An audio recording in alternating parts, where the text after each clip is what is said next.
Captain Jake Morrison stood on the bridge of the Terra Nova, watching the stars drift past the main window. The ship was 3 days out from Earth, heading toward the Kepler system for another routine diplomatic mission. Jake had done hundreds of these trips. Meet with alien governments, talk about trade deals, solve small problems between different species. It was peaceful work, and Jake liked it that way. "Captain, we're getting a message from the colony," said Lieutenant Amy Collins, from her station. She was young, maybe 25, with bright eyes and a quick smile. Like most humans in the space service, she believed in solving problems with words instead of weapons. Jake walked over to her console. "Put it through, Amy." The screen flickered, and Director Ben Parker appeared. He ran the human colony on New Eden, a farming world about 50 light-years from Earth. Ben looked tired, more tired than usual. His gray hair was messy and there were dark circles under his eyes. "Jake, thank God you answered," Ben said. His voice was shaky. "We need help. The Zephyrians are here." Jake felt a cold feeling in his stomach. The Zephyrians were a warrior race from the outer rim of the galaxy. They were big, with tough gray skin and sharp teeth. Most species were afraid of them, but humans had always managed to stay on their good side through careful diplomacy. "What do they want, Ben?" Jake asked. "They want us gone," Ben replied. "They say this system belongs to them now. They gave us 12 hours to pack up and leave, or they'll make us leave." Jake looked around the bridge. His crew was listening, and he could see worry on their faces. Dr. Lisa Park, the ship's scientist, was frowning as she thought about the problem. Commander Ryan Bell, who handled security, was checking his reports on Zephyrian military strength. "Wow, many of them are there?" Ryan asked. 3 warships, Ben said, "big ones. We counted at least 1,000 soldiers." Jake did the math quickly. New Eden had about 3,000 colonists, mostly farmers and their families. They had no weapons beyond basic tools and maybe a few hunting rifles. The colony's security force was just 12 people with light stunners. "We're coming, Ben," Jake said. "Hold tight. Don't do anything to make them angry." Ben nodded and signed off. Jake turned to his crew. "Amy, send a message to Earth Command. Tell them what's happening. Ryan, what do we have for weapons?" Ryan looked uncomfortable. "Standard defensive systems only, Captain. This is a diplomatic ship. We have shields and some basic energy weapons, but nothing that could fight 3 Zephyrian warships." "What about calling for help?" asked Dr. Park. "The nearest Federation fleet is 6 days away," Jake said. "Too far." Jake stared out at the stars, again. In his 40 years of life, 30 of them in space, he had never faced a situation like this. Humans were known throughout the galaxy as the peacemakers. They built things, healed people, and solved problems with smart thinking and careful words. They didn't fight wars. But as Jake thought about the families on New Eden, something strange happened. A feeling he had never experienced before started growing in his chest. It wasn't fear, exactly. It was something else. Something that made him want to bare his teeth and growl. "Captain?" Amy asked. "What are your orders?" Jake blinked. The feeling faded, but it didn't go away completely. It sat in the back of his mind like a sleeping animal. "Set course for New Eden, maximum speed." The Terra Nova changed direction, its engines pushing them toward the colony as fast as possible. But Jake knew they would arrive too late. The Zephyrians had given the colonists 12 hours. It would take the Terra Nova 16 hours to get there. Jake went to his private office and called Earth Command. General Alex Carter appeared on his screen. Carter was an older man, maybe 60, with white hair and sharp blue eyes. He had been in charge of Earth's defenses for 20 years, though those defenses hadn't been used for anything except rescue missions and natural disasters. "I heard about New Eden," Carter said before Jake could speak. "It's a bad situation." "What can we do?" Jake asked. Carter was quiet for a long moment. "Officially, nothing. The Zephyrians haven't broken any Federation laws. They're claiming the system was never properly registered to humans." "That's not true. I know. But proving it will take months, maybe years. The colonists don't have that kind of time." Jake felt that strange feeling again, stronger this time. So we just let them die? Jake, I know how you feel. But what can we do?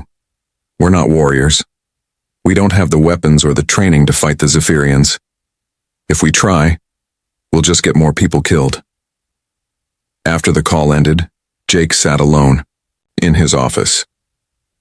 He thought about his grandfather, who had told him stories about the old days when humans fought wars on Earth. His grandfather had been a soldier once, before humanity joined the galaxy and gave up violence. The old man had said strange things sometimes about how humans were different from other species in ways they had forgotten. Jake had never understood what his grandfather meant. Now, sitting in the dark with that angry feeling growing inside him, he was starting to wonder. Dr. Lisa Park knocked on his door. "Captain, I've been looking at some old files. I think you should see this." She came in and showed him her tablet. On the screen were genetic charts and brain scans. "I was curious about human evolution," she said. "Look at this. Our brains have parts that other species don't have. And our muscle structure is different too. We're built like..." She paused. "Like predators." Jake studied the charts. "What does that mean?" "I'm not sure yet, but I think we might be more than we appear to. Be Jake, all of us." Before Jake could respond, Amy's voice came over the intercom. "Captain, we're getting another message from New Eden." They rushed to the bridge. Ben Parker was back on the screen, but he looked different now. His face was hard and his eyes were cold. "Jake, the Zephyrians started early. They're attacking the outer farms. They're killing everyone, even the children." The feeling inside Jake exploded into something he had never experienced before. The world went red around the edges, and he heard a sound like rushing water in his ears. When his vision cleared, he was gripping the armrest of his chair so hard that the metal was bent. Everyone on the bridge was staring at him. "Captain?" Amy whispered. Jake looked at his crew. He saw the same angry feeling in their eyes that he felt in his own heart. Something was waking up inside all of them. Something that had been sleeping for a very long time. "Change of plans," Jake said, and his voice sounded different even to himself. Colder. Harder. "We're not going to New Eden to negotiate." "Sir?" Ryan asked. Jake smiled, and it was not the smile of a diplomat. "We're going to war." For the first time in 300 years, humans were about to remember what they really were. The Terra Nova dropped out of hyperspace at the edge of the New Eden system. Jake Morrison stood on the bridge, staring at the 3 massive Zephyrian warships hanging in space like metal sharks. Each ship was twice the size of his own vessel, bristling with weapons that could turn the Terra Nova into space dust in seconds. But Jake wasn't afraid. The strange feeling from before had grown stronger during the trip. It filled his mind like fire, making everything clear and sharp. He could see weaknesses in the enemy formation that he had never noticed before. He knew exactly how to attack them. "Captain," Amy Collins said from her station, "we're receiving a transmission from the lead Zephyrian ship." "Put it on screen."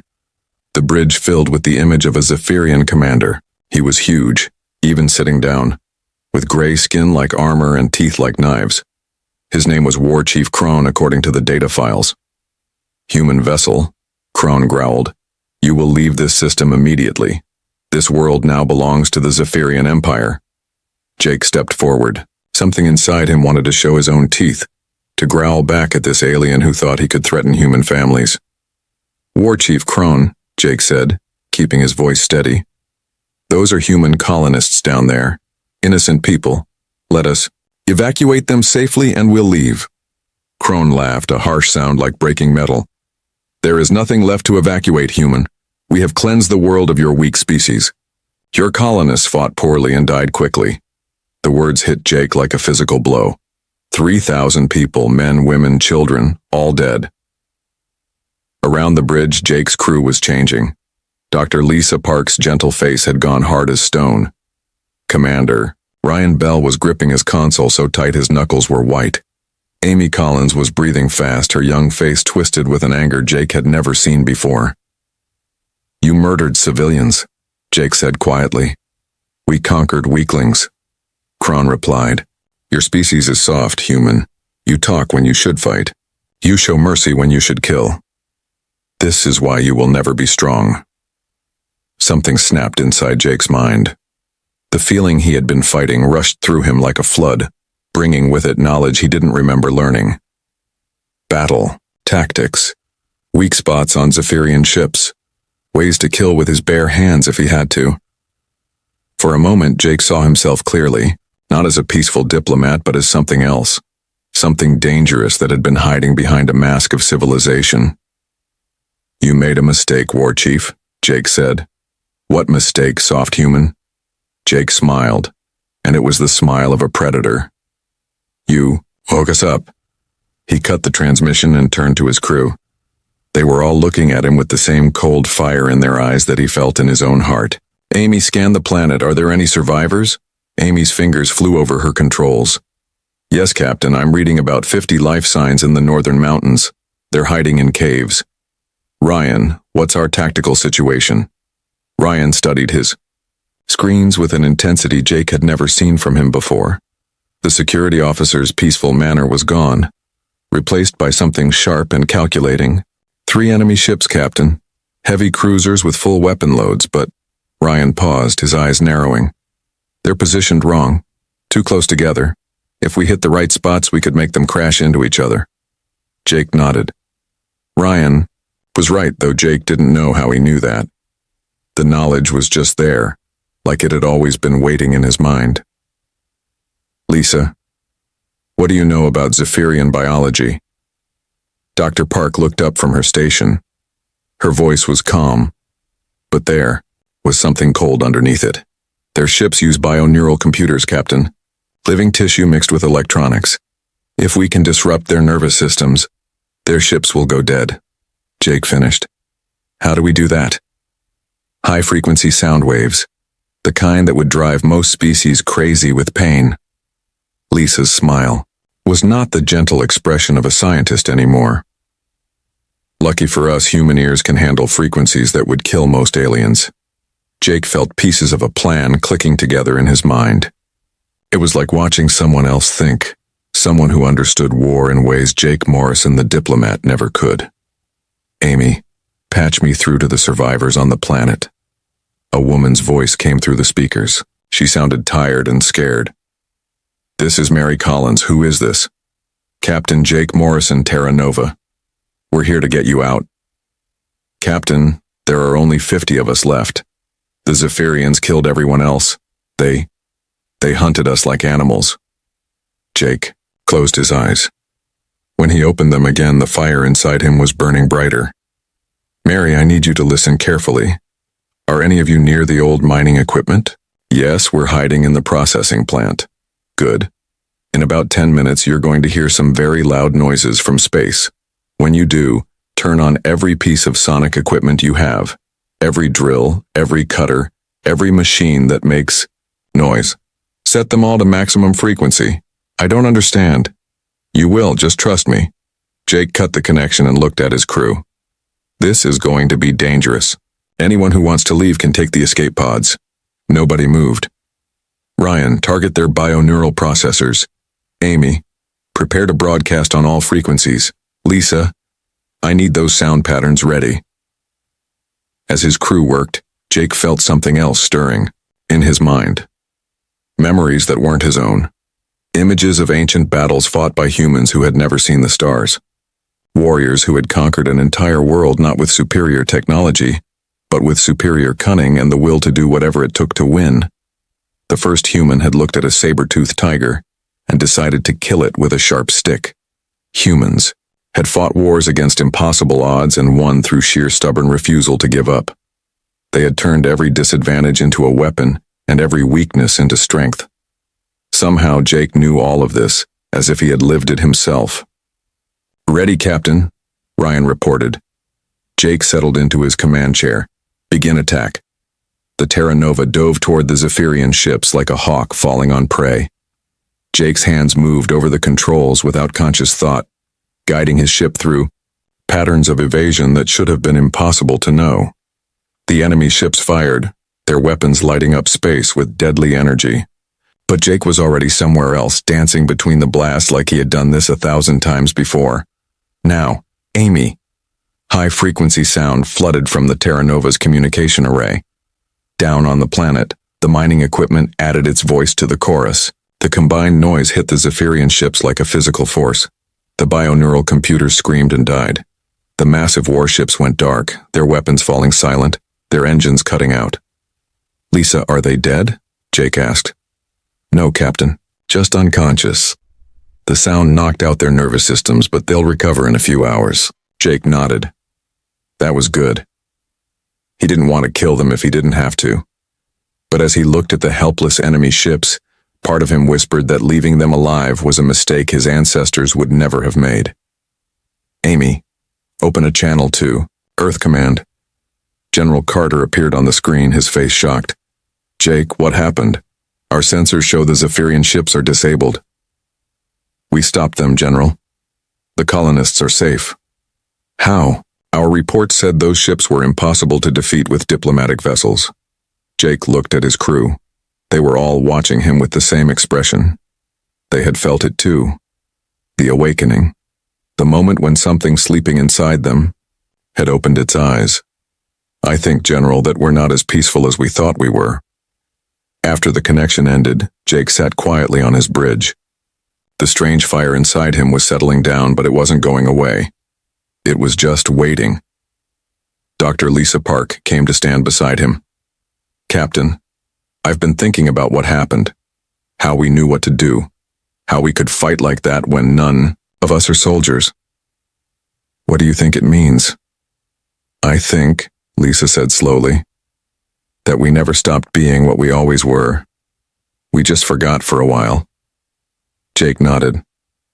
Down on New Eden, they were rescuing the survivors. Soon they would head back to Earth with news of what had happened. The galaxy would learn that humans could fight after all. But Jake had a feeling this was just the beginning. The Zephyrians had kicked down a door that had been locked for centuries. Behind that door, something ancient and terrible was starting to wake up. And Jake wasn't sure if that was a good thing or the most dangerous thing that had ever happened to the galaxy. News of what happened at New Eden spread across the galaxy like wildfire. For the first time in 300 years, humans had won a military battle. The peaceful species that everyone thought they knew had defeated 3 Zephyrian warships, without losing a single person. On Earth, General Alex Carter sat in his office reading reports that made no sense. The Terra Nova was a diplomatic ship with basic weapons. It should have been destroyed in seconds. Instead, Captain Morrison had used tactics that military experts were calling impossible. Carter pulled up old files, archives that hadn't been opened in centuries. Records from before humanity joined the galaxy, when they still fought wars on their home planet.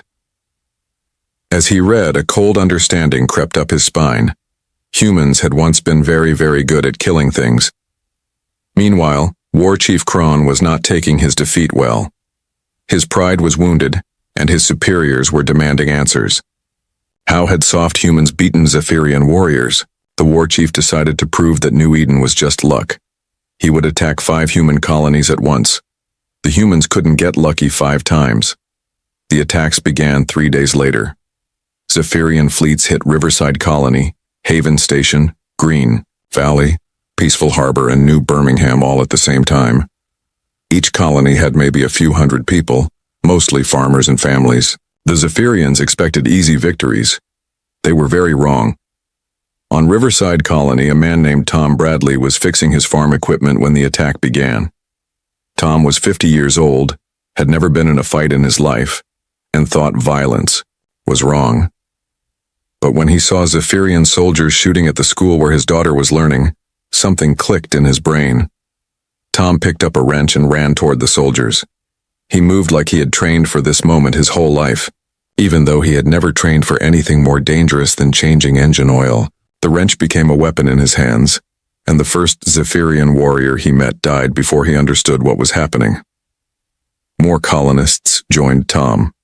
A teacher named Jane Morris used a garden hose to blind enemy soldiers, then hit them with a shovel. An old man called Pete Wilson, who could barely walk without his cane, somehow moved like a young fighter and took down 3 Zephyrians with his bare hands. The colonists had no military training. but they fought like they had been, doing it all their lives. They used farm tools as weapons and turned their peaceful settlement into a deadly maze of traps and ambushes. At Haven Station, Commander Ryan Bell was visiting his sister when the attack started. Ryan had felt the change at New Eden, but he thought it was just stress from the battle. Now as Zephyrian dropships landed around the station, he realized the truth. The peaceful man who had served on diplomatic missions was gone. In his place was something that understood war like breathing. Ryan looked at the colonists around him and saw the same transformation happening to them. Their faces were getting harder, their eyes colder. "Listen to me," Ryan told them. "You all know how to fight. You just forgot. But the knowledge is still there, waiting. Trust your instincts." A woman named Carol Hayes stepped forward. She was a nurse who had never hurt anyone in her life. "I don't know how to fight," she said. "Yes, you do," Ryan replied. "Close your eyes. Think about protecting your family. What would you do?" Carol closed her eyes. When she opened them, they were different. Dangerous. "I'd kill anyone who tried to hurt them." "How?" Carol looked around and picked up a metal rod from some construction work. She tested its weight and balance like she had done it 1,000 times before. "However, I had to." The battle for Haven Station lasted 6 hours. When it was over, 200 Zephyrian soldiers were dead or captured. The humans had lost 3 people. Back on Earth, Dr. Lisa Park was working frantically in her laboratory. The blood samples she had taken from the Terra Nova crew were showing impossible results. Their brain activity had changed. New neural pathways were forming, connecting parts of their minds that had been separate before. "General," she called Carter on her communication device. "You need to see this." Carter arrived within the hour. Lisa showed him brain scans from before and after the New Eden battle. "Look at these patterns," she said, pointing to the screens. "The human brain normally uses about 10% of its capacity, but during combat, our people are accessing areas that have been dormant for centuries." "What kind of areas?" "Memory storage, tactical analysis, threat assessment. It's like there's a whole other person inside every human brain, a person who knows how to fight and kill and win." Carter studied the scans. "Are you saying we all have a warrior inside us?" "I'm saying we all are warriors, General. We just covered it up with civilization." But it never went away. The reports from the 5 colony battles confirmed Lisa's theory. Ordinary humans with no military training were fighting like professional soldiers. They were using tactics they had never learned, weapons they had never practiced with, and strategies that military academies would call genius. On Green Valley, a group of schoolchildren had defeated adult Zephyrian warriors using nothing but rocks and slingshots. The children moved in formation like they had been trained by expert commanders. At Peaceful Harbor, the colonists had built traps and defensive positions that military engineers said were perfect examples of advanced fortification. None of the Igbo colonists were engineers. New Birmingham's defenders had used psychological warfare, making sounds and using light patterns that drove the attacking Zephyrians into panic. How did farmers know how to break enemy morale? Captain Jake Morrison received orders to investigate the colony battles. As the Terra Nova traveled from system to system, Jake interviewed survivors and studied battle sites. What he found disturbed him. The humans weren't just winning, they were enjoying it. At Haven Station, Jake spoke with Carol Hayes, the nurse who had become a warrior. She was back to her gentle manner, but Jake could see the change in her eyes. "How did you know what to do?" Jake asked. Carol thought for a moment. "It was like remembering a dream. Like I had always known, but I had to remember to remember." "Do you regret it? The killing?" Carol looked at her hands. "I should, but I don't. When I was fighting, I felt complete, like I was finally being who I really am." Jake talked to dozens of colonists and heard the same story over and over. The moment combat began, they stopped being peaceful farmers and teachers and became something else. Something that understood violence in ways they had never been taught. Dr. Lisa Park joined Jake on the Terra Nova to study the phenomenon firsthand. As they traveled, she made more discoveries. Jake, look at this, she said, showing him genetic analysis results. Human DNA contains information patterns that match no other known species. We're not just evolved from predators. We're evolved from the most successful predators our planet ever produced. What does that mean? It means every human carries the genetic memory of every human who came before them. Every warrior, every hunter, every survivor who lived long enough to have children. Their knowledge is locked in our genes, waiting for the right trigger to wake it up. And the Zephyrians provided that trigger. Exactly. By threatening us, they activated defense mechanisms that have been sleeping for 300 years.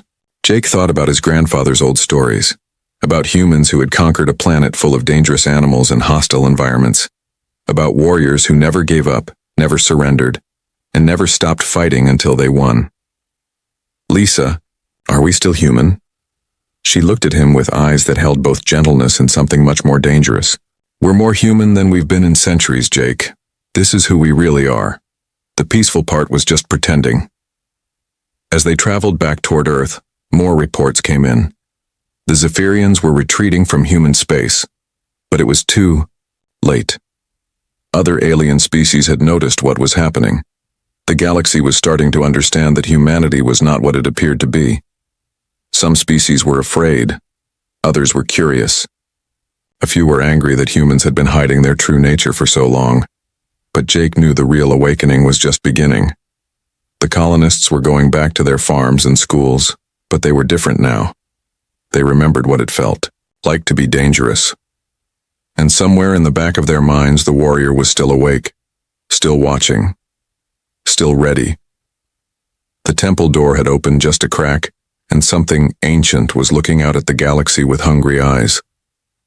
Jake wondered if it would ever go back to sleep. On Earth, General Carter was reading military histories and making plans. The galaxy had seen what humans could do when they were surprised and desperate. Soon they would see what humans could do when they were prepared and angry. And that, Carter thought as he studied battle plans that seemed to write themselves, was going to change everything. War Chief Kron stood before the High Council of the Zephyrian Empire, trying to explain how his mighty fleet had been defeated by farmers and shopkeepers. The council chamber was filled with the most powerful warriors in Zephyrian space, and they were not happy. High Warlord Vash, the supreme commander of all Zephyrian forces, leaned forward in his massive chair. His scarred face showed the anger that was building inside him. You tell us that soft humans defeated our warriors, Vash growled. Humans who have never fought a war. Humans who solve problems with words instead of weapons. Yes, High Warlord, Kron replied, trying to keep his voice steady. But they have changed. They fight like demons now. They know things they should not know. Impossible. We have studied humans for decades. They are weak. They fear violence. They would rather die than kill. Kron thought about the colonists who had torn apart his soldiers with farm tools and bare hands. Not anymore, High Warlord. Something has awakened in them. Vash stood up, his huge form casting a shadow across the chamber. Then we will put them back to sleep. Forever. The Zephyrian Empire began to gather its forces. Every warship, every soldier, every weapon was called to join the largest military operation in their history. They would destroy humanity completely and show the galaxy what happened to species that dared to resist Zephyrian rule. But while the Zephyrians prepared for war, something much more dangerous was happening in human space. General Alex Carter stood in the command center on Earth, surrounded by screens showing human colonies across the galaxy. Reports were coming in from everywhere, and they were all the same. Humans were changing, not just the ones who had been in battles, all of them. On the agricultural world of green fields, children were playing war games with tactics that would impress professional soldiers. On the research station at Alpha Centauri, scientists were building weapons in their spare time. Weapons they had never seen before but somehow knew how to make. General, Dr. Lisa Park called from her workstation. I'm getting reports from the medical centers. Human brain activity is increasing across all colonies. The neural pathways we discovered are activating in people who have never been in combat. Carter walked over to look at her data. How is that possible? I think it's spreading, General, like a signal being passed from one person to another. Every human who awakens somehow helps awaken others. Carter felt a chill run down his spine. If Lisa was right, then humanity was undergoing a transformation that went far beyond a few military victories. They were becoming something new, or maybe something very, very old. Sir, Lieutenant Amy Collins called from the communication station. She had been promoted after the New Eden incident and transferred to Earth Command. We're receiving a transmission from Captain Morrison. Jake Morrison's face appeared on the main screen. He was aboard the Terra Nova somewhere in the outer systems, but he looked different, harder.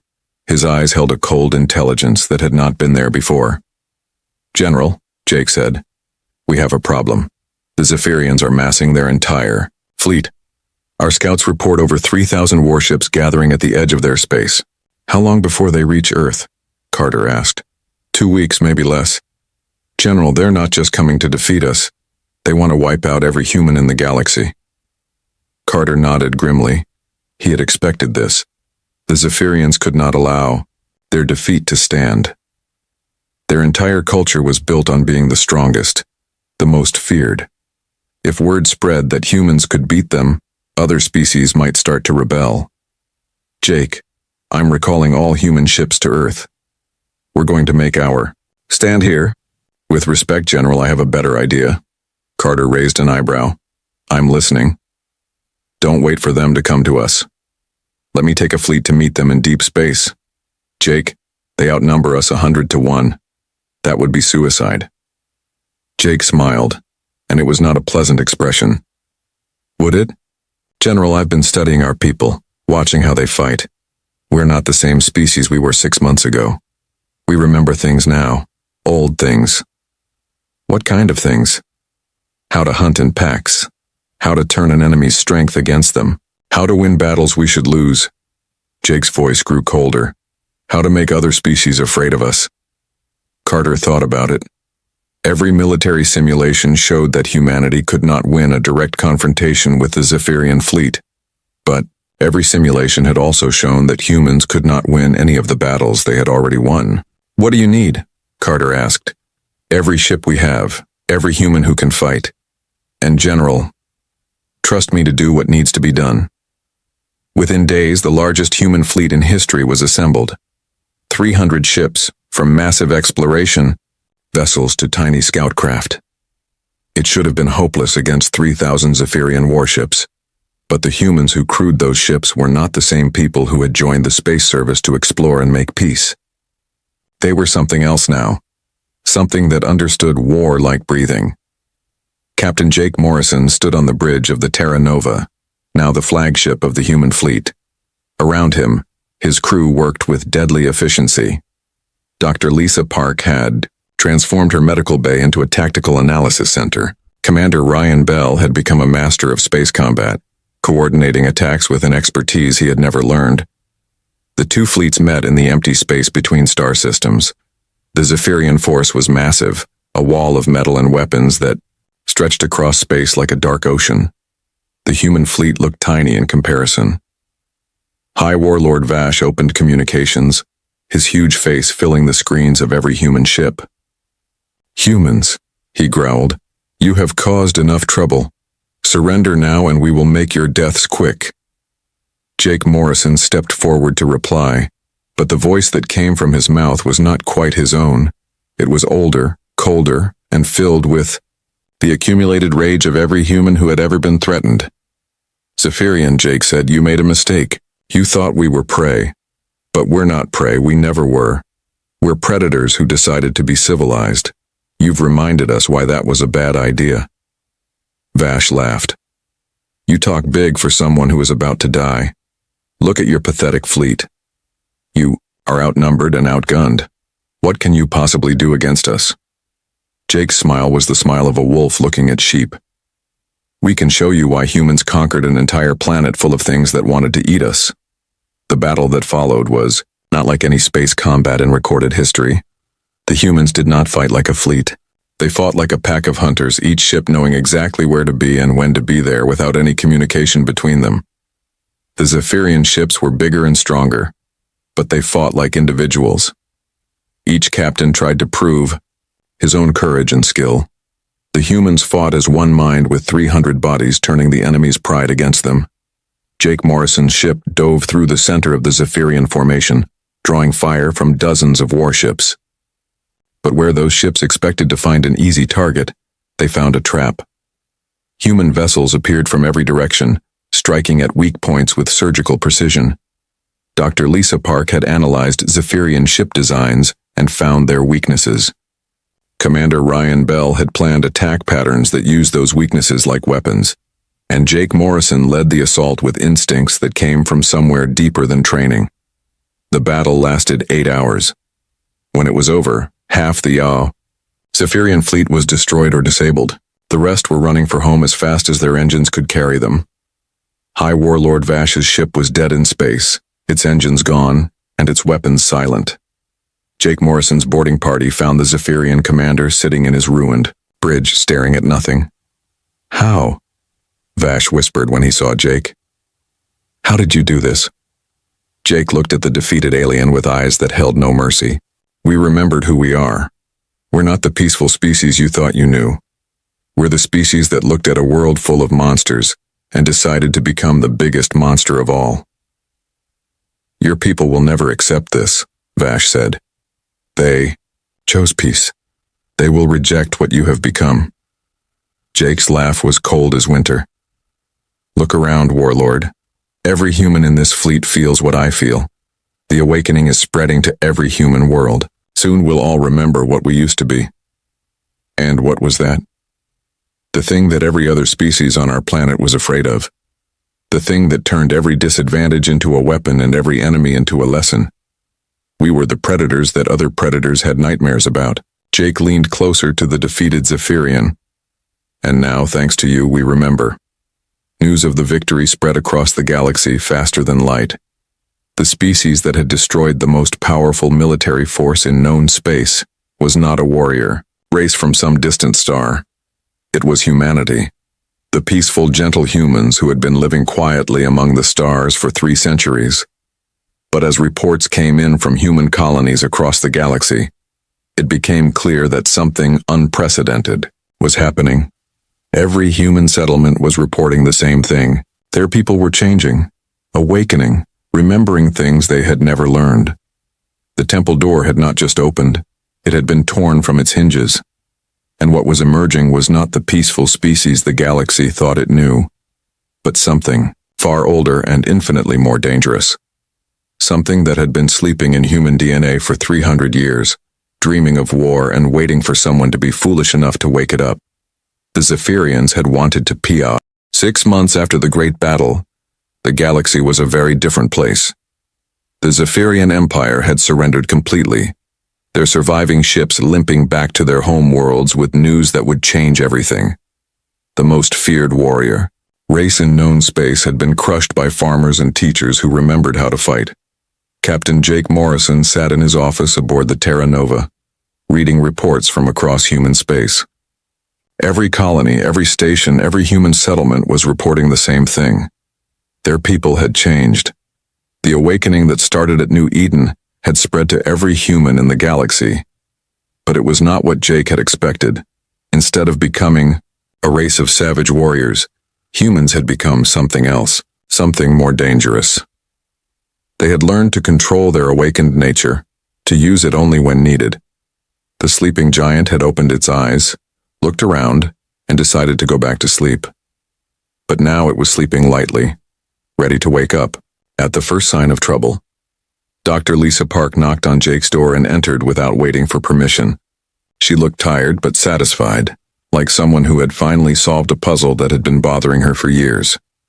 "Jake, I finished my analysis of what happened to us," she said, sitting down across from his desk. "And? We didn't become monsters. We became what we were always meant to be. Guardians." Jake raised an eyebrow. "Guardians?"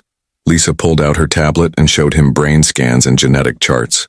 "Look at this, the changes in our brains aren't permanent. The warrior instincts are still there, but they're controlled now. We can access them when we need to fight, but we can also turn them off when we need to be peaceful. So we're like switches that can be turned on and off? More like guard dogs. Gentle and friendly most of the time, but absolutely deadly when someone threatens our pack. Jake thought about this. It made sense. In all the battles they had fought, humans had never lost control completely. They had been ruthless and efficient, but they had also shown mercy when the fighting was over.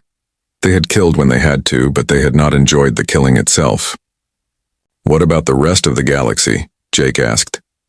How are they taking the news? Lisa's expression grew serious. They're scared, Jake. Really scared. For 300 years they thought they knew what humans were. Now they realized they were wrong about everything. Jake understood. The galaxy had spent centuries seeing humans as the peaceful mediators, the gentle builders, the species that could be trusted to settle disputes without violence. Now they knew that every human they had ever met was carrying the genetic memories of the most successful predators their planet had ever produced. General Carter wants to see you, Lisa said. There's a meeting of the Galactic Council tomorrow. They want to discuss the human situation. Jake sighed. He had been expecting this. The galaxy needed to decide what to do about humanity now that the truth was out. The next day, Jake found himself standing before the Galactic Council, the governing body that included representatives from over 200 species. The great chamber was filled with aliens of every shape and size, all of them staring at him with expressions ranging from fear to curiosity to barely hidden anger. Ambassador Khalith, a tall insectoid creature from the Vegan system, spoke first. His voice was high and sharp like the sound of breaking glass. Captain Morrison, Khalith said, your species has deceived the galaxy for 3 centuries. You presented yourselves as peaceful when you are actually the most dangerous predators in known space. Jake stood calmly, his hands clasped behind his back. The warrior inside him was awake but quiet, watching for threats but not seeking them. We never lied to you, Ambassador, Jake replied. We are peaceful. We chose to be peaceful. That choice has not changed. But you could change it again, said Representative Thok, a massive bear-like creature from the Rigel system. You could decide tomorrow to conquer the galaxy and none of us could stop you. We could, Jake agreed, but we won't. How can we trust you? Demanded Counselor Yeth, a snake-like being whose species had been enemies of the Zephyrians. You hid your true nature from us. What else are you hiding? Jake was quiet for a moment, thinking about how to explain something that he was still learning to understand himself. We didn't hide our nature, he said finally. We controlled it. There's a difference. Every human has the capacity for violence, yes. But we also have the capacity for choice, and we choose peace. Until someone attacks you, Thok pointed out. Yes, Jake said simply. If you threaten innocent people, if you try to hurt children or destroy families, then we will fight, and we will win. But if you leave us alone, if you treat us with respect, then you have nothing to fear from us. Ambassador Khalith's antennae twitched nervously. And if we decide that humans are too dangerous to be allowed to exist? The temperature in the chamber seemed to drop several degrees. Jake's expression did not change, but something cold and deadly flickered behind his eyes. Then you would be making the same mistake the Zephyrians made, Jake said quietly. You would be waking, something that prefers to sleep. The council chamber was silent for a long moment. Finally, Elder Zoran, the oldest member of the council, spoke. His voice was weak with age, but his words carried weight. In my 800 years of life, Zoran said, I have seen many species rise and fall. I have watched empires build themselves on fear and crumble when that fear was challenged. But I have never seen what I see in humans. And what is that? Jake asked. The strength to choose weakness, the power to be gentle. Most species become peaceful because they must. Humans became peaceful because they wanted to. That is far more impressive than any military victory. Jake nodded respectfully to the elder. However, Zoran continued, the galaxy must know that this choice can be revoked. We must know the rules of engagement with your species. Jake thought about this. It was a fair request. The rules are simple, he said. Leave us alone, and we will leave you alone. Treat us with respect, and we will treat you with respect.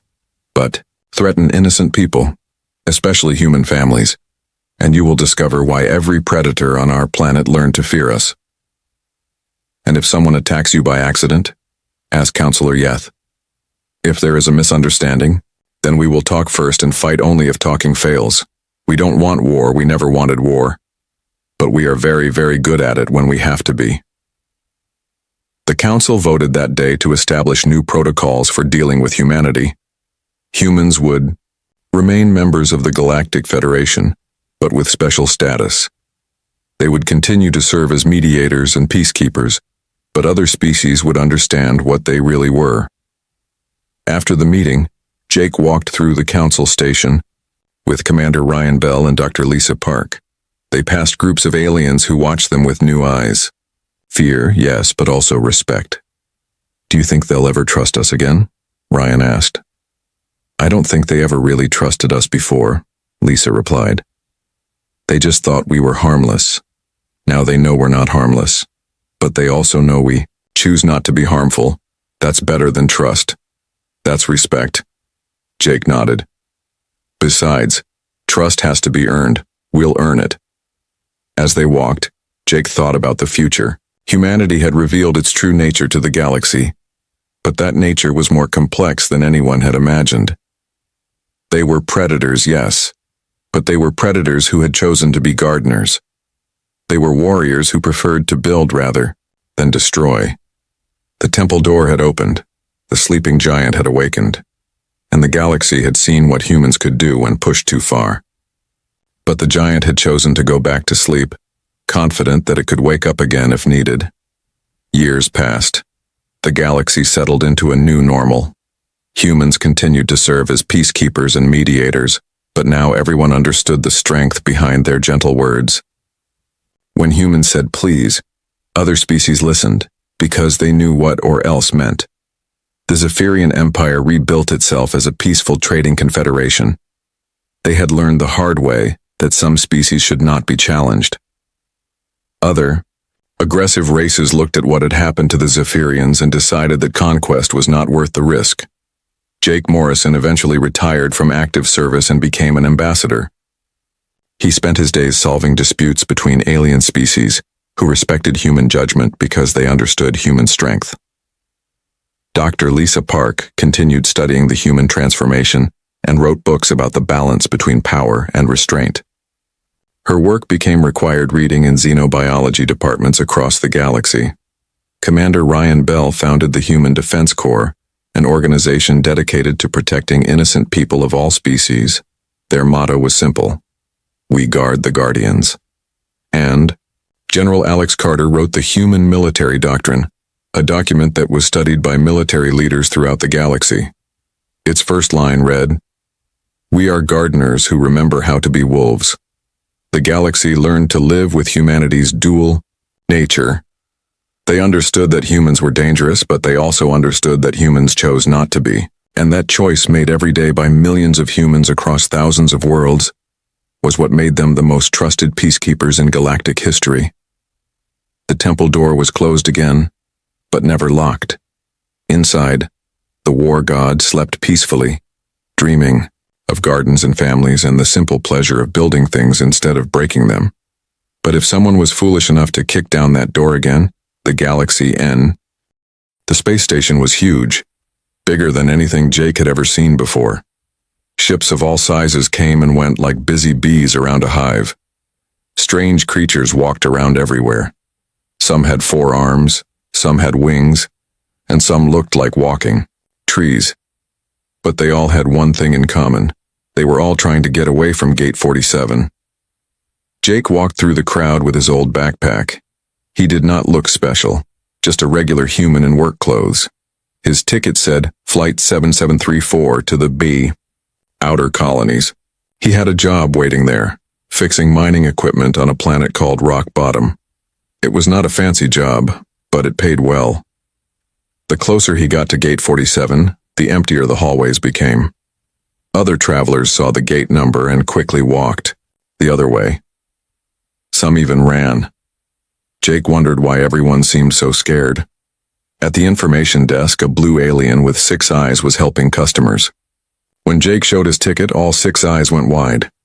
"Sir," the alien said in a worried voice, "are you sure this is your flight?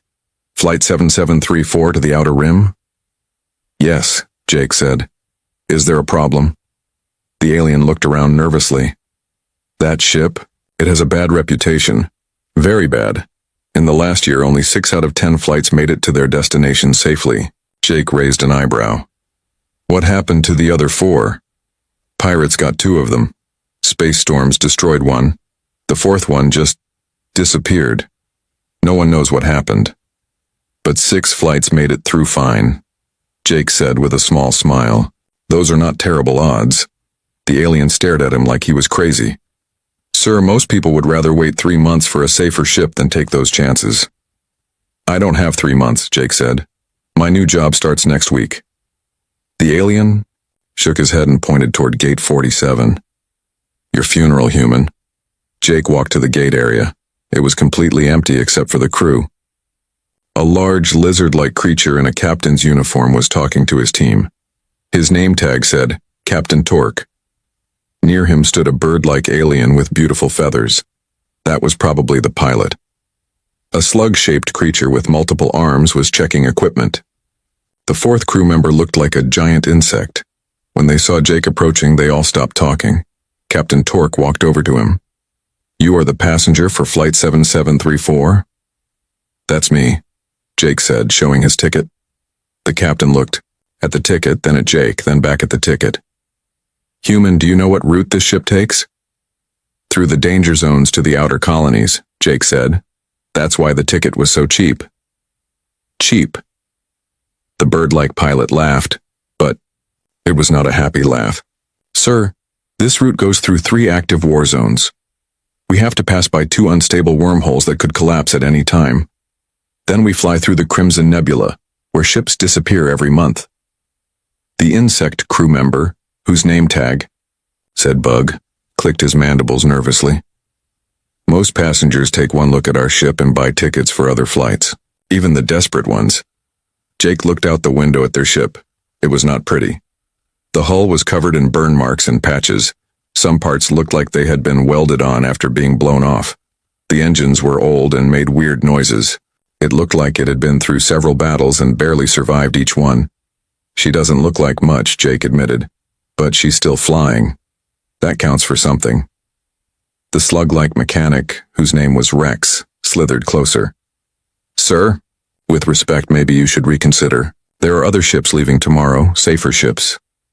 "This ship leaves today," Jake said simply. "I need to get to rock bottom as soon as possible." Captain Torque sighed. "Very well, but I must warn you, this journey is dangerous. More dangerous than most people can imagine. We cannot guarantee your safety." "I understand," Jake said. "I signed the papers. I know the risks." The crew looked at each other with worried expressions. They had seen many passengers over the years, but most ran away once they learned the truth about Flight 7734. This human was different. He seemed calm, almost relaxed. "Sir," the pilot Lynn said, "may I ask what you do for work?" "I'm an engineer," Jake replied. "I fix things that are broken, usually in dangerous places." "What kind of dangerous places?" Bug asked. Jake thought for a moment. "I've worked on oil rigs in the middle of storms. I've fixed equipment in underwater mines. I once repaired a space elevator while it was moving. Dangerous is part of the job." Captain Torque nodded slowly. Maybe this human was not as helpless as he looked. "All right then," the captain said. "We begin boarding in 10 minutes. I hope you have a strong stomach. This ship was not built for comfort." As Jake waited, he watched other passengers arrive at nearby gates, families with children heading to safe colony worlds, business travelers taking secure routes to core systems, rich tourists flying in luxury ships to exotic destinations. They all had better ships, better crews, and much safer journeys ahead of them. But none of them were going where Jake needed to go. The Outer Rim colonies were far from the safe routes. Only ships like Flight 7734 went there regularly, It was a rough service for rough places. A group of refugees approached Gate 47. They carried everything they owned in small bags. They looked tired and desperate. But when they saw the ship, they slowly backed away. Even people with nowhere else to go were too scared to board Flight 7734. "Time to go," Captain Torque announced. Jake picked up his backpack and walked toward the ship. Behind him, he heard the crew talking quietly. "Think he'll survive the trip?" Rex whispered. "Humans are tougher than they look," Lynn replied. "But this route breaks everyone eventually." "We'll see," Bug said. "We'll see." Jake smiled to himself as he boarded the ship. He had a feeling this was going to be an interesting journey. The crew thought he was crazy for taking this flight. Maybe he was. But sometimes crazy was exactly what a situation needed. The ship's interior was just as rough as the outside. Old metal walls, patched pipes, and the smell of oil and recycled air. It was not pretty, but it was functional. Jake had worked in worse places. As the ship prepared for departure, Jake found a seat and buckled in. Through the window he could see the busy space station. Soon, they would leave all that safety behind and head into the unknown dangers of deep space. Most people would be terrified. Jake was excited. The ship shook as it left the space station. Jake felt the engines rumble beneath his feet. It was not a smooth takeoff like the fancy passenger ships. This felt more like riding inside a washing machine during an earthquake. But Jake had been on rough rides before. He just held onto his seat and waited for things to calm down. Captain Torque's voice came over the speakers. "Attention, passenger. Yes, just one passenger. We are now leaving safe space. Our first stop will be the dark. Matterfield's in about 6 hours. Please stay in your seat until we clear the station traffic." Jake looked around the passenger area. It was built for 50 people, but he was completely alone. Rows and rows of empty seats stretched out around him. It felt strange, like being the only person in a movie theater. After an hour, the ship settled into a steady course. The shaking stopped, and Jake could hear the normal hum of engines and life support systems. He unbuckled his seatbelt and decided to explore. The ship was bigger than it looked from outside. There were cargo holds, crew quarters, a small kitchen, and even an observation deck with large windows. Everything was old but well maintained. Someone cared about this ship, even if it was not pretty. Jake found the crew on the bridge.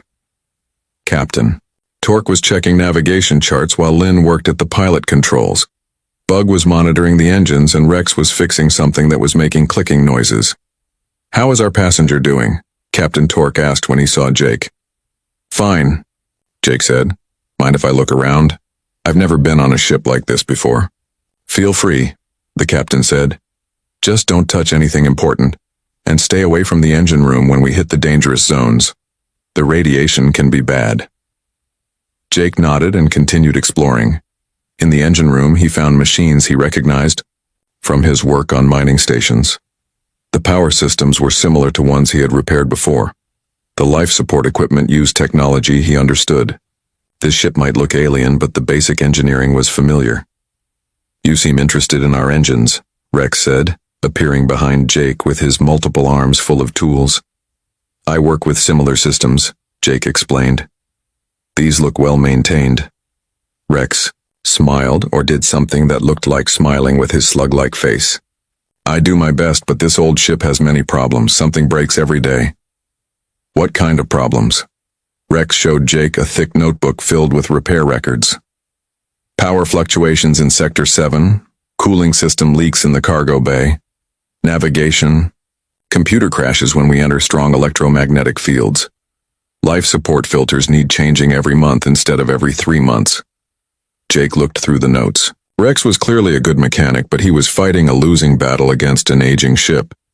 "Have you tried rerouting the power through the backup systems when you hit the electromagnetic fields?" "Backup systems." Rex looked confused. "We use those for emergencies only. On Earth ships, we learn to switch between main and backup systems regularly. It prevents overloads and gives each system time to cool down. Want me to show you?" Rex's eyes lit up. "Yes, please." For the next 2 hours, Jake and Rex worked together on the ship's systems. Jake showed Rex tricks he had learned from years of keeping old equipment running, simple solutions that did not require new parts or major repairs. Humans have good ideas, Rex said as they finished rerouting some power cables. Very practical. Meanwhile, on the bridge, Lynn was teaching Jake about space navigation. She showed him star charts and explained how they would travel through the dangerous zones. First, we pass through the dark matter fields, she said, pointing to a red area on the map. Dark matter makes our instruments go crazy. We have to fly mostly by sight. Then what? Jake asked. The radiation storms near the Gamma Nebula. We need special shields, and even then some radiation gets through. After that, we enter the war zone where 3 different alien armies are fighting. They shoot at anything that moves. And after the war zone? Lynn's feathers ruffled nervously. The Crimson Nebula, that's the worst part. Ships go in and never come out, no one knows why. Jake studied the charts. The route looked impossible. No wonder most people refused to take this flight. But he noticed something interesting. These danger zones, they're not random, are they? There's a pattern. What do you mean? Captain Torque asked, joining the conversation. Jake traced the route with his finger. The dark matter fields move in cycles. The radiation storms follow solar activity. Even the war zones shift based on military strategies. If you time everything, right, there might be windows when it's safer to pass through. Bug clicked his mandibles thoughtfully. We never thought about timing. We just fly when we have cargo or passengers. Maybe that's why some flights don't make it, Jake suggested. Bad timing. The crew looked at each other. This human was thinking about their route in ways they had never considered. Suddenly, alarms started blaring. Red lights flashed on the bridge. What's happening?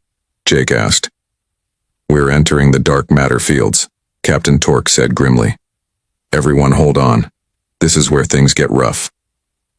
The ship began to shake violently. Outside, the windows, space itself seemed to twist and bend. Stars appeared and disappeared in strange patterns. The navigation instruments spun wildly. I can't get a clear reading, Lynn said, struggling with her controls. The dark matter is interfering with everything. Sparks flew from a control panel near Jake. He smelled burning electronics. Rex rushed over with a fire extinguisher, but Jake was already looking at the damaged circuits. Don't spray that yet, Jake said. The fire is just from an overload. See this circuit here? It's trying to handle too much power. He studied the damaged panel for a moment, then started disconnecting some wires. If we reroute the power through these secondary circuits, we can bypass the overload. Are you sure? Rex asked nervously. I've done this repair 100 times on mining equipment, Jake said confidently. Same principle, different application. Jake quickly rewired the circuits while the ship continued shaking. Within minutes, the spark stopped and the panel came back online. Navigation is working again, Lynn reported with amazement. Captain Torque stared at Jake. How did you know how to fix that? Like I said, I fix things for a living. Doesn't matter if it's human, technology, or alien technology. Electricity works the same way everywhere. The ship continued through the dark matter fields, but now their instruments were working properly. What should have been a blind flight through dangerous space became a manageable journey. Amazing, Bug whispered to Rex. Maybe having a human aboard is not such a bad thing. Rex nodded, still amazed by Jake's quick repair. This human knows what he is doing. As they cleared the dark matter fields and entered normal space again, the crew looked at Jake with new respect. He had just solved a problem that usually made this part of the journey terrifying.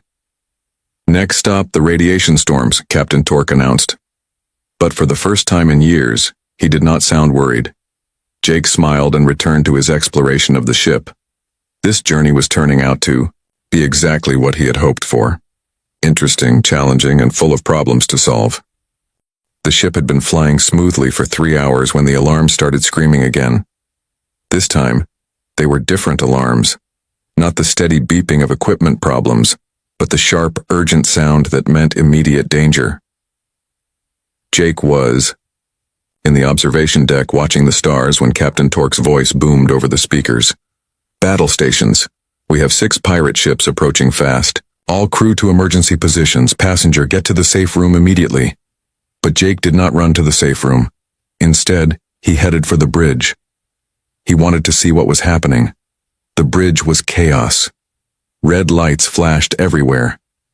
Erie was pushing the ship's engines to maximum power, while Bug monitored the weapon systems. Rex was trying to boost the shields, and Captain Torque was shouting orders. They're coming in fast from 3 directions, Lynn reported. Small fighters, but they're armed with plasma cannons. Jake looked at the tactical display. 6 red dots were closing in on their position. The pirates had them surrounded. Can we outrun them? Jake asked. Captain Torque shook his head. Not in this old cargo ship. Those fighters are 3 times faster than us. Then we fight? With what? Bug clicked his mandibles nervously. We have 2 small laser cannons. They have 6 ships with military-grade weapons. Jake studied the tactical screen more carefully. The pirates were moving in a standard attack formation, but something caught his attention. Behind them, scattered, across the display were hundreds of small objects. What are those? Jake pointed to the objects. Asteroids, Lynn said without looking up from her piloting. We're passing through the bleeding edge asteroid field. That's why the pirates chose this spot. We can't use the asteroids for cover because they're too big and move too fast. Jake watched the asteroids moving on the screen. They were not moving randomly. There was a pattern, a slow, steady rotation based on the gravitational pull of the nearby star. How big are those asteroids? Jake asked. Some are as large as buildings, Captain Torque replied.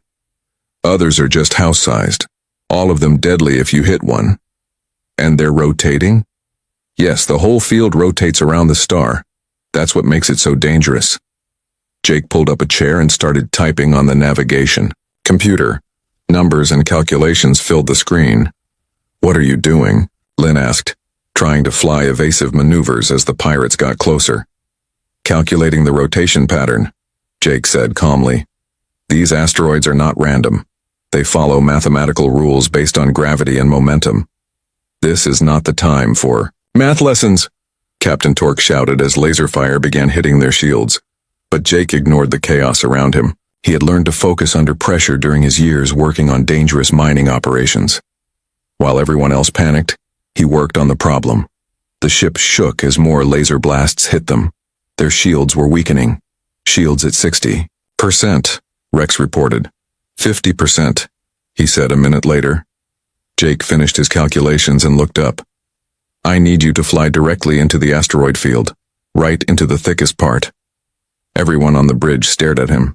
Are you insane? Captain Torque demanded. That's suicide. No, Jake said, showing them his calculations. Look at this pattern. The asteroids rotate in a spiral. If we time it exactly right, there are gaps. Windows where we can fly through safely. Windows. Lynn's voice was high with stress. Those asteroids are moving at hundreds of kilometers per hour. But they're moving in a predictable pattern, Jake explained. Like gears in a machine. If we enter at exactly the right moment and follow this flight path, we can pass through safely. Captain Torque looked at the screen showing Jake's calculations. The math was complex, but the logic was clear. And the pirates? Their ships are smaller and more maneuverable than ours, but that works against them in the asteroid field. They'll have to slow down and be more careful. Some of them won't make it through. Another blast rocked the ship. Shields at 30%, Rex announced. We have to decide now, Jake said. Either we try this, or we surrender to the pirates. Captain Torque looked at his crew. They were all scared, but they trusted him to make the right choice. Lynn, can you follow his flight path exactly? Lynn studied Jake's calculations.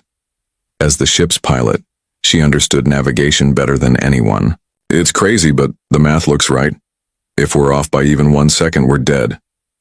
Better than definitely being dead, Captain Torque decided. Do it. Lynn changed course toward the asteroid field. The pirates followed, firing constantly. Their shields were down to 20%. Here we go, Jake said, watching his calculations. Turn left in 3, 2, 1, now. Lynn turned the ship hard to the left. A massive asteroid the size of a city block spun past them, missing by just a few meters. "Dive down! Now!" Jake called out. The ship dove under a cluster of spinning rocks. Behind them, they heard an explosion. One of the pirate ships had clipped an asteroid and was destroyed. "Right turn in 5 seconds," Jake said, his eyes never leaving the screen. 4, 3, 2, 1, turn. Lynn followed every instruction perfectly. The ship twisted and turned through the asteroid field like a dancer moving through a deadly ballet. Rocks spun past them at incredible speeds, but Jake's calculations were perfect. They always had just enough room to pass through safely. Behind them, the pirates were having trouble. Their smaller ships were fast, but they could not predict the asteroid movements like Jake could. 2 more pirate ships crashed into spinning rocks. "Climb up. Now!" Jake shouted. The ship shot upward, passing between 2 asteroids that smashed together right where they had been a second before.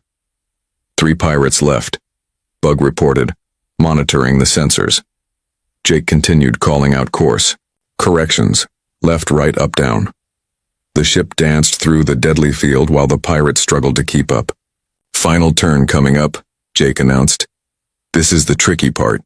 We need to spiral around that big asteroid and use its gravity to slingshot us out of the field." "Slingshot?"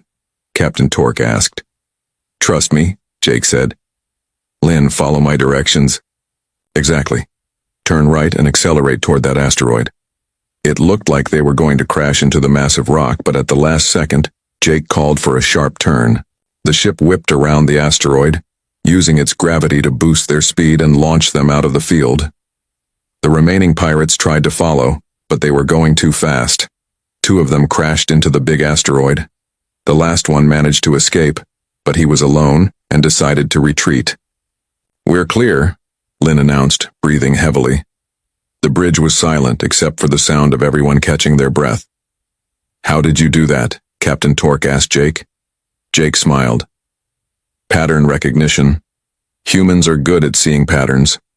In chaos. We had to be. Our ancestors survived by understanding how nature works." Rex looked at the tactical display showing their path through the asteroid field. "Incredible. You turned a death trap into an escape route." "Sometimes the most dangerous path is actually the safest," Jake said. "The pirates expected us to run away from the asteroids, not toward them." Captain Torque clapped Jake on the shoulder. "Remind me never to play chess with you, human." As they flew toward their next challenge, the crew looked at Jake with amazement. He had just saved all their lives using nothing but math and calm thinking. "What's our next obstacle?" Jake asked. "The, war zone," Captain Torque replied. 3 armies fighting over mining rights." Jake nodded. "Should be interesting." 2 days after the pirate attack, the ship approached the most dangerous part of their journey, the Crimson Nebula. Jake stood on the observation deck, watching the massive cloud of red gas growing larger ahead of them. It looked beautiful, like a cosmic rose blooming in space, but he knew it was deadly. Captain Torque joined him at the window. "That's where we lose most ships," he said quietly. "The nebula is full of electromagnetic storms that destroy our navigation systems. The gas is so thick that sensors become useless. Ships go in and never come out." "How do other ships navigate through it?" Jake asked. "They don't," the captain replied. "Most ships go around the nebula. That takes 3 extra weeks. We go through, because our passengers usually can't wait that long. But some of your flights have made it through successfully." Captain Torque nodded. "About half, but those were lucky flights when the storms were calm. Today the storms are very active." Jake studied the swirling red clouds. Lightning flashed deep inside the nebula, not regular lightning but energy discharges that could fry every electronic system on the ship. "How long does it take to cross through?" Jake asked. 8 hours if everything goes perfectly. 12 hours if we get lost. Forever if we hit one of the spatial anomalies inside. Spatial anomalies. Tears in space itself. They appear without warning and can rip a ship apart instantly. Jake was quiet for a moment, thinking. What navigation methods do you use inside the nebula? Whatever works, Captain Torque said with a bitter laugh. Our computers crash within the first hour. Our sensors show false readings. We basically fly blind and hope for the best. An hour later, they entered the outer edge of the Crimson Nebula. Almost immediately, the ship's lights began flickering. The navigation screens filled with static. Warning alarms started sounding throughout the ship. On the bridge, the crew was struggling with failing systems. Navigation computer is down, Lynn reported. Sensors are giving random readings, Bug added. Communication systems are dead, Rex announced. Captain Torque looked grim. We're flying blind now. Everyone pray to whatever gods you believe in. Jake watched the chaos for a few minutes, then spoke up. Captain, what if we turn off all the electronic systems? Everyone stared at him. Turn them off? Captain Torque asked. Then we'll have no way to navigate at all. No electronic way, Jake corrected. But there are other methods. What other methods? Lynn asked desperately. Jake smiled. Old-fashioned navigation, the kind humans used before we had computers. He went to his backpack and pulled out a simple mechanical compass and a notebook. Before humans had GPS or electronic navigation, we found our way using stars, wind patterns, and basic mathematics. But we're in space, Bug protested. There's no wind here. No. But there are gravitational currents, magnetic fields, and stellar positions. The same principles apply. Captain Torque was skeptical.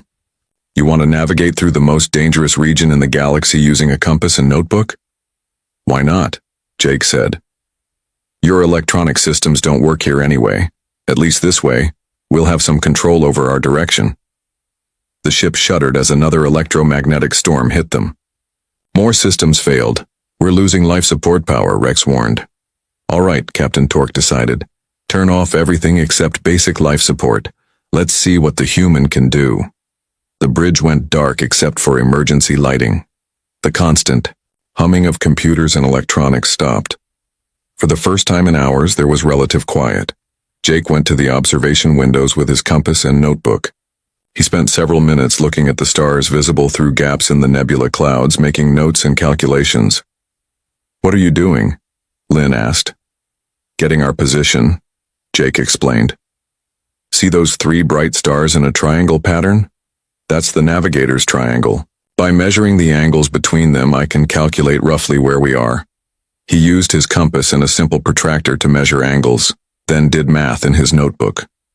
We're about here, he said, marking a spot on a star chart. And we need to go that direction to reach the exit. How can you be sure? Captain Torque asked. Jake pointed to another group of stars. Those stars form the Crown constellation. They're only visible from this angle when you're in the northern part of the nebula. And that bright red star over there? That's Crimson Giant. It's always exactly 47 degrees from the nebula's exit point. For the next 6 hours, Jake guided them through the nebula using nothing but stars, compass readings, and mathematics. Every hour, he took new measurements and adjusted their course. The nebula tried its best to confuse them. Electromagnetic storms made the compass spin wildly for minutes at a time. Thick gas clouds blocked their view of the stars. Strange energy fields made the ship drift off course. But Jake stayed calm. When the compass was useless, he used the position of distant galaxies visible through the nebula. When clouds blocked his view, he calculated their drift based on the ship's last known speed and direction. When energy fields pushed them off course, he compensated by adjusting their heading. This is impossible, Lynn whispered as Jake made another course correction. No one navigates by hand anymore. The calculations are too complex. Not complex, Jake said, making notes in his book. Just different. Humans did this for thousands of years before we had machines to do it for us. Bug was amazed. You're doing in your head what our best computers can't do in this environment. Computers need perfect information to work, Jake explained. Humans can work with imperfect information. We're good at making educated guesses and adjusting as we go. As they moved deeper into the nebula, the crew began to relax. They were still in terrible danger. But for the first time, they felt like someone was in control of their situation. How much further? Captain Torque asked. Jake checked his calculations. About 2 more hours if my math is right. And if your math is wrong? Jake smiled. Then we'll be lost in here forever. But I don't think I'm wrong. The final 2 hours were the worst. The nebula seemed to know they were close to escaping and threw everything at them. Massive lightning storms that lit up the entire cloud. Gravity wells that tried to pull them off course. Spatial tiers that appeared right in front of them. But Jake guided them through each obstacle. When a spatial tear opened directly ahead, he quickly calculated a new route around it. When gravity wells tried to drag them toward a dead star, he used the pull to their advantage, slingshotting around it to increase their speed. Finally, after 8.5 hours in the nebula, they saw clear space ahead. There's the exit, Lynn said with relief. As they emerged from the Crimson Nebula, the crew cheered. They had done something that most ships couldn't do. They had crossed the most dangerous region in the galaxy safely. Captain Torque powered up the electronic systems. Everything worked perfectly now that they were clear of the electromagnetic interference. How did you learn to navigate like that? Rex asked Jake. My grandfather was a sailor on Earth's oceans, Jake replied. He taught me that electronics can fail, but the stars are always there. You just have to know how to read them. The crew looked at Jake with wonder. He had saved their lives again, this time using skills that were thousands of years old. One more obstacle, Captain Torque announced. The final war zone. Jake nodded and put away his compass and notebook. I'm ready. The final war zone was different from what Jake expected. Instead of massive battleships fighting in space, he saw something much stranger. Hundreds of small robot ships moving in perfect formation, attacking anything that came near. Automated, defense grid, Captain Torque explained as they watched from a safe distance. 3 different alien armies set up these robot fleets to guard their territory. The problem is the robots have been fighting each other for so long that they've forgotten their original programming. Now they just attack everything. Jake studied the robot ships through the observation window. They moved in rigid patterns, like a deadly dance that never ended. How do most ships get through? Speed and luck, Lynn said. Fly fast, hope the robots are busy fighting each other, and pray you don't get caught in the crossfire. What's our success rate with that method? Jake asked. Bug clicked nervously. About 50%. The robots are very fast, and their weapons are very accurate. Jake watched the patterns for another hour.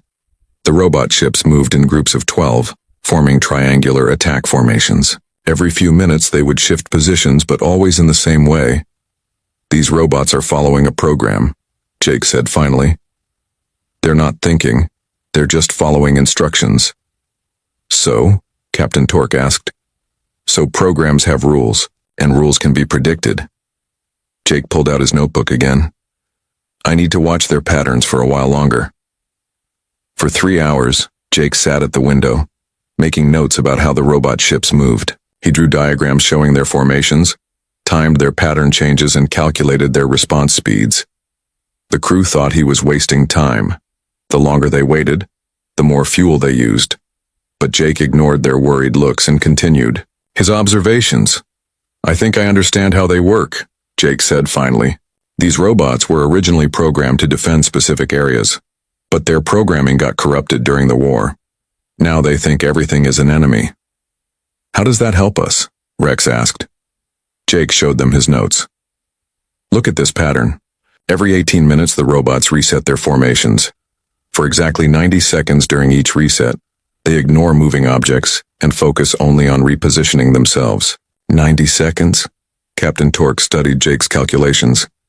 That's not much time to cross the entire war zone. It's enough if we know exactly where to go, Jake said. I've mapped their patrol routes. There's a narrow corridor that stays clear during the reset period. If we time it perfectly and fly at maximum speed, we can make it through. Lynn looked at the route Jake had drawn. That path goes right between 2 major robot fleets. If your timing is wrong by even 10 seconds, we'll be surrounded. The timing will be right, Jake said confidently. Machines are predictable. They do the same thing at the same time, every time. Captain Torque made the decision. We try it. Everyone to battle stations. They waited for the next reset cycle. Jake counted down the seconds while Lynn prepared the engines for maximum acceleration. Reset starting in 10, 9, 8, 7, 6, 5, 4, 3, 2, 1, go. The ship shot forward at full speed. Around them, the robot ships were reorganizing into new formations, completely ignoring the cargo vessel flying past them. 15 seconds elapsed, Jake called out, watching the timer. Stay on course. Robot ships moved above and below them, but none paid attention to the speeding transport. They were too busy following their reset programming. 30 seconds. We're halfway through. The ship flew between two massive robot formations. Jake could see weapon systems on the robot ships, but they remained silent and inactive. 60 seconds, almost there. Ahead of them, Jake could see clear space beyond the war zone. They were going to make it. 80 seconds, we're clear. The ship burst out of the war zone just as the robot reset cycle ended. Behind them, the robots resumed their eternal fighting, but the transport was already far away. The crew cheered and hugged each other. They had done the impossible. They had survived the complete journey from the core worlds to the outer colonies. We made it, Captain Torque said in amazement. For the first time in 2 years, we made it through without losing shields, without damage, without injuries. More than that, Lynn added.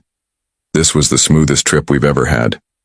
Usually we limp into port with half our systems broken. Bug looked at Jake with wonder. How did you do all this? The pirates, the nebula, the war zone, you solved every problem like it was easy. Jake smiled. It wasn't easy. But humans have had to solve problems to survive for millions of years.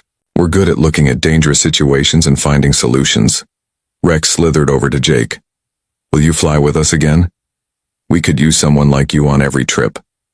I have a job waiting on rock bottom, Jake said, but maybe sometime in the future. Captain Torque shook Jake's hand. You've changed how we think about this route. Maybe it's not as impossible as we thought. Word of their successful journey spread quickly through the space lanes. Other cargo captains wanted to know how Captain Torque's ship had made it through every danger zone without a scratch. Soon everyone was talking about the human who had ridden the death ship and lived to tell about it. Within a week, Jake received dozens of job offers. Space navigation companies wanted him to teach their pilots. Ship designers wanted to study how humans think about problems. Even the Galactic Safety Commission asked him to help improve dangerous routes throughout the galaxy. But the biggest change was in how other species saw humans. Before Jake's journey, most aliens thought humans were just another weak species that needed protection from the dangers of space. Now they realized that humans had something special, the ability to stay calm under pressure and find solutions when everyone else was panicking. The crew of Flight 7734 became celebrities. Captain Torque was interviewed by space news networks. Lynn wrote a book about navigation techniques. Rex started teaching human-style engineering solutions at technical schools. Bug became an expert on crisis management, but they all agreed that Jake was the real hero. He had shown them that being afraid of danger was less important than being prepared for it. 3 months later, Jake got a message from Captain Torque. Flight 7734 was now one of the most popular transport routes in the galaxy. Other humans had started taking the journey, and word was spreading that the death ship was actually safer than most luxury liners. You started something amazing, the message said. Humans are now the most requested passengers and crew members for dangerous routes. Everyone wants someone who can think clearly when things go wrong. Jake smiled as he read the message. He was happy on rock bottom, fixing mining equipment and solving engineering problems. But he had to admit, he missed the excitement of space, travel. Maybe it was time for another impossible journey. After all, the galaxy was full of routes that everyone said were too dangerous to fly, and Jake had learned that too dangerous usually just meant no one has figured out the right solution yet. Humans were good at finding solutions. It was what they did best. The end of this story was really just the beginning. Jake had shown the galaxy that humans belonged among the stars, not because they were the strongest or the smartest, but because they could look at any problem and find a way to solve it. And that was amazing.